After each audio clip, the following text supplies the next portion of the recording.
অসমৰ জনপ্ৰিয় কণ্ঠশিল্পী প্ৰয়াত ভিতালী দাসৰ কন্যা কমলিকা কাশ্যপৰ কথা শুনিলে হয়তো আপুনিও আচৰিত হ'ব। হয় বন্ধু-বান্ধৱীসকল, অকালতে পিতৃ-মাতৃক হেৰুৱাই দিশহাৰা হৈ পৰিছে অসমৰ নৱপ্ৰজন্মৰ কণ্ঠশিল্পী কমলিকা কাশ্যপ।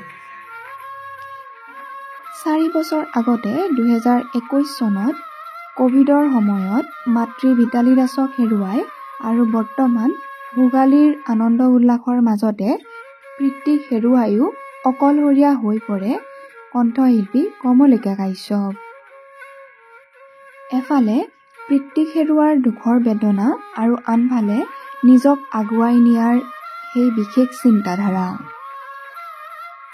কম বয়সীয়া কণ্ঠশিল্পী কমলিকা কাশ্যপৰ চিন্তাধাৰণা সঁচাই বিশেষ আকৰ্ষণীয়।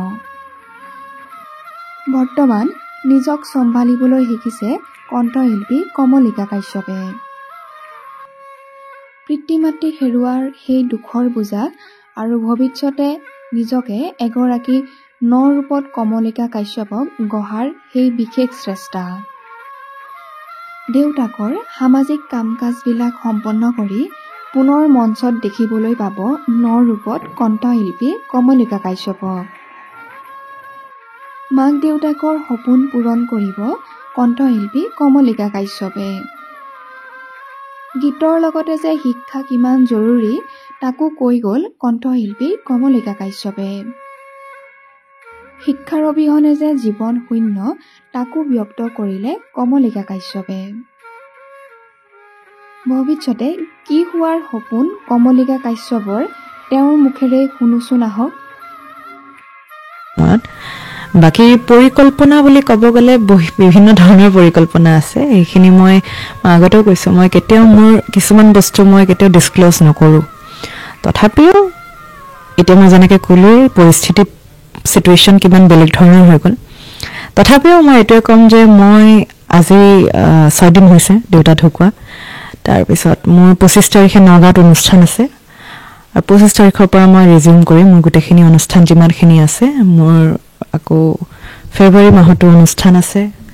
বাকী বহাগলৈকে চাওঁ, ৰাইজে যদি মৰম দিয়ে নিশ্চয় মোক কৰিব পাৰিম। আৰু বাকী মই ভাবোঁ যি হ'ল সেইখিনি কথাক লৈ মই কেতিয়াও হাবাথুৰি খাই লৈ বহি থাকিলে নহ'ব। কাৰণ এতিয়া মোৰ কথাটো মই নিজে চাব লাগিব, মোৰ কথা মই নিজে বুজি পাব লাগিব, মই কেনেকৈ কি কৰোঁ কি নকৰোঁ। সেইবাবে মই আকৌ ৰিজিউম কৰিম। 25 তাৰিখৰ পৰা মোৰ যিমানখিনি অনুষ্ঠান আছে সেইখিনি কৰিবলৈ চেষ্টা কৰিম। সেইখিনি কথা মই পঢ়ি আছোঁ। এতিয়া মই BA 2nd চেম কটন ইউনিভাৰ্চিটিত মই পঢ়ি আছোঁ। মই ভাবোঁ যে পঢ়াক লৈ মই কেতিয়াও সেইটোক নেগলেক্ট কৰিব নোৱাৰোঁ বা সেইটোক মই কেতিয়াও মানে ক'ব গ'লে এনেই পেলাই দিব নোৱাৰোঁ। সেইটো বস্তুক কেতিয়াও মই এলাই আথনি কৰিব নোৱাৰোঁ। পঢ়া নহ'লে মই জানো যে জীৱনটোত একো নাই, সকলোখিনি শূন্য।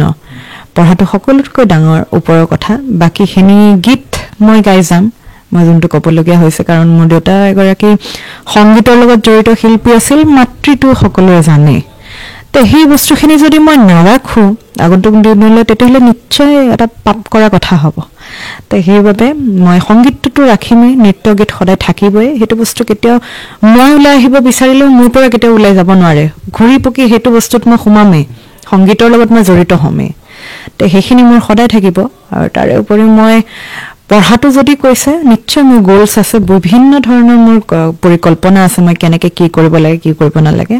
ভগৱন্তই যদি মানে সাহস দিয়ে সেইখিনি, আৰু যদি অলপমান চকু মেলি চাই, নিশ্চয় মই যদি যোনটো মোৰ ভৱিষ্যতে মই ভাবিছোঁ, যোনটো মোৰ এইম আছে, সেইটোত মই যদি হওঁ পৰিপক্ক, সেইখিনি সময়ত যদি মই সেই এইমটোত যদি মই সফল হ'ব পাৰোঁ, তেতিয়াহ'লে নিশ্চয় তেতিয়া এগৰাকী বেলেগ কমলিকা আপোনালোকে নিশ্চয় দেখা পাব। সেইটো মই আপোনালোকক গেৰেণ্টি দি ক'ব পাৰোঁ।